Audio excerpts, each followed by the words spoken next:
চট্টগ্রামের ফিশারি ঘাটে চাকতাই খালে গোসল করতে নেমে নিখোঁজ হওয়া দুই শিশুর সন্ধান এখনো মেলেনি। এদিকে রাত ৮টা পর্যন্ত উদ্ধার অভিযান চালানোর পর তা স্থগিত করেছে ফায়ার সার্ভিস। বুধবার সকালে আবারও অভিযান শুরুর কথা জানান তারা। এর আগে বিকেল 3:45টার দিকে স্লুইস গেট থেকে লাফ দিয়ে চাকতাই খালে সাঁতার কাটছিল দুই শিশু রাসেল ও তানভীর। হঠাৎ কর্ণফুলীর দিক থেকে আসা জোয়ারের স্রোতে তলিয়ে যায় তারা। এ সময় স্থানীয়রা এগিয়ে এলে স্রোতের কারণে তাদের উদ্ধার করা সম্ভব হয়নি। খবর পেয়ে উদ্ধার অভিযানে নেমে আগ্রাবাদ স্টেশন থেকে আসা ফায়ার সার্ভিসের ডুবুরি দল 5টা থেকে রাত 8টা পর্যন্ত উদ্ধার অভিযান চালায় তারা। তবে কাউকেই খুঁজে না পাওয়ায় অভিযান স্থগিত করা হয়। ওখান থেকে কোনো পানির স্রোত নাই, আমি গেছি, যাওয়ার সাথে সাথে ছেলেটা দৌড়ানোর লগে লগে স্রোতটা বেড়ে গেল, আমারও গলা গেছে। আমি 5 মিনিট পর উঠটা আমি তক্ত হয়ে যাচ্ছি, আমার থেকে ছেলেরা হাত থেকে নিয়ে গেছে। আমরা যখন গোসল করতে গেছিলাম ওরা ব্রিজটার থেকে ফাল দিয়ে নিচে নামছিল। যেহেতু পানিটা স্থির আছে, পানিকে আমরা আশেপাশে এলাকায় সার্চ করে দেখেছি, আমরা এখনো ভিকটিমের সন্ধান পেয়ে নাই, সন্ধান করতে ভিকটিম আইডেন্টিফাই করতে সক্ষম হই নাই। আমরা যেহেতু রাত্রে আমাদের ঊর্ধ্বতন কর্তৃপক্ষের নির্দেশে আমরা আবার কালকে সকাল থেকে আমরা আমাদের কার্যক্রম পরিচালনা করব। চট্টগ্রামের ফিশারিঘাট স্লুইস গেট এলাকায় খালে পড়ে এখনো নিখোঁজ আছে দুই শিশু। সেখানকার সবশেষ খবর জানাতে আমাদের সাথে যুক্ত হচ্ছেন সহকর্মী প্রণবেশ চক্রবর্তী।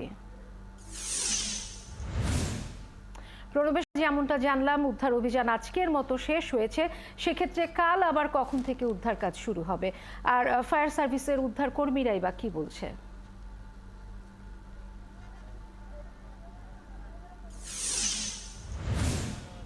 বুশরা, এই দুই শিশু চট্টগ্রামের যে চাকতাই খাল কর্ণফুলীর একেবারে নিকটেই এখানে স্লুইস গেট থেকে লাফ দিয়ে তারা সাঁতার কাটছিল। পরবর্তীতে তারা সেখানে আসলে নিখোঁজ হয়ে যায়। তো এরপর থেকেই ফায়ার সার্ভিসের যে উদ্ধার টিম তারা ডুবুরি শহর নেমে তারা উদ্ধার কার্য চালিয়েছে, কিন্তু রাত 8টার পর তারা এটি আজকের মতো সমাপ্ত ঘোষণা করেছে। আগামীকাল সকাল 8টা থেকে তাদের আবার পুনরায় এই উদ্ধার অভিযানের কার্যক্রম চলবে বলে এখানকার আগ্রাবাদ ফায়ার সার্ভিসের যারা কর্মকর্তা রয়েছেন তারা আমাদেরকে জানিয়েছেন। আর এখন রাত হয়ে গেছে, স্থানীয়রা এখনো পর্যন্ত এই খালের পাড়ে অপেক্ষা করছেন যে কোনো রকম যদি লাশটি উদ্ধার হয় কিংবা পাওয়া যায় কিনা সেটি তারা দেখছেন। আসলে এই চাকতাই খালটিতে এখন জলাবদ্ধতা, চট্টগ্রামের জলাবদ্ধতা নিরসন প্রকল্পের যে খনন কাজ চলছে, একই সাথে এখানে স্লুইস গেটটিও নতুন করে নির্মাণ করা হয়েছে যাতে কর্ণফুলীর জোয়ারের পানি শহরের অভ্যন্তরে প্রবেশ করতে না পারে। ফলে এই এলাকাটি খুবই ঢালু এবং গভীরও বটে। এবং এখানে যারা প্রত্যক্ষদর্শী ছিলেন তারা আমাদেরকে জানিয়েছেন যে এটি পানি সেই সময় খুব বেশি জোয়ারের টান ছিল না, তারা সুইচ গেট থেকে লাফ দিয়ে এখানে সাঁতার কাটছিল। পরবর্তীতে যখন দুই শিশু তলিয়ে যাচ্ছিল তখন যারা দেখেছেন তারা নেমে উদ্ধার করার চেষ্টা করেছেন, কিন্তু এই সময় জোয়ারের পানি প্রবেশ করা শুরু করে এবং স্রোত বেড়ে যায়।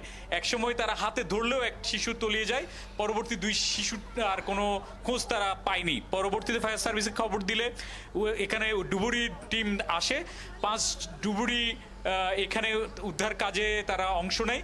তারপরে রাত 8টা পর্যন্ত অভিযান চালিয়েও যেহেতু তাদের সন্ধান মেলেনি, ফলে আগামীকাল সকাল থেকে আবার উদ্ধার কার্যক্রম শুরু হবে বলে তারা আমাদেরকে নিশ্চিত করেছেন।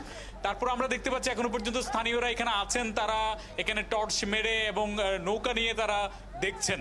তো এখনো পর্যন্ত অভিযান চলছে, আগামীকাল যদি আবার অভিযান শুরু হবে। প্রণবেশ, অনেক ধন্যবাদ আমাদের সাথে যুক্ত হবার জন্য।